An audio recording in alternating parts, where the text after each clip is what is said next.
Sports betting could soon become a huge moneymaker in California, expected to generate billions of dollars per year in revenue if voters decide to legalize it in some form.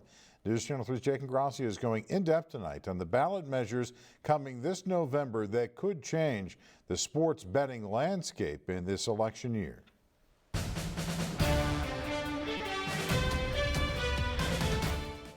Voters are likely going to see two different options when it comes to legalizing sports gambling here in California. The choice coming down to in-person gambling like at a casino, and one that would make it available right in the palm of your hand. It's a high-stakes battle to legalize sports betting here in California that experts say comes with a lot of potential. The state is home to the nation's biggest population and largest economy. And experts say California bettors could generate more than $3 billion a year in revenue. A recent survey found almost half of Californians, 45%, would support amending the state's constitution to legalize sports betting. About a third say they're opposed, and 22% remain undecided. We think this is a really responsible approach to initiating sports betting in California. Kathy Fairbanks represents the Tribal Sports Wagering Act, which has already qualified to appear on the November ballot.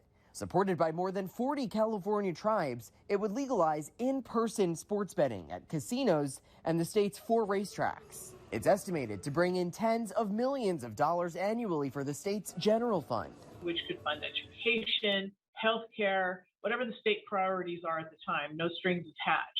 There's also a competing ballot measure, which is on its way to securing enough signatures to appear on this year's ballot. It's called the California Solutions to Homeless and Mental Health Support Act. We believe it's the best path forward for the state. Spokesman Nathan Click says the measure, which is led by national gaming corporations DraftKings and FanDuel, would allow online sports betting. Our measure would provide hundreds of millions of dollars in solutions to homelessness and mental health. Tribal gaming operators oppose this measure, with concerns growing that online gaming would siphon people out of casinos, sending tribal revenue instead to out-of-state corporations. New Agua Caliente Tribal Chairman Reed Milanovich writing in a statement, "For 20 years, California voters have stood with Indian tribes as we pursue self-sufficiency. We're asking voters to once again stand with Indian tribes to support the already qualified in-person measure and oppose the corporate proposition."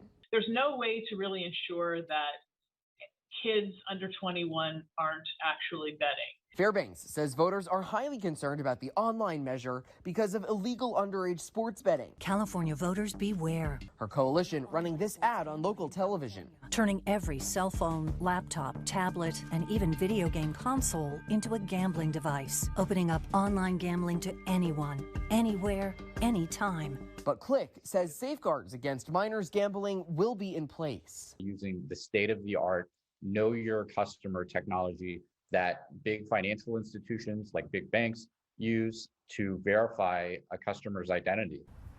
Now, there is a third tribal-backed measure proposing in-person and online sports betting, but experts say that it's unlikely to qualify for this year's ballot. Voters could see it in 2024. Jake Gracia, News Channel 3. Experts say it's possible that voters approve both the in-person measure and the online one. In that case, they would expect litigation to play out due to the overlapping provisions in those two measures.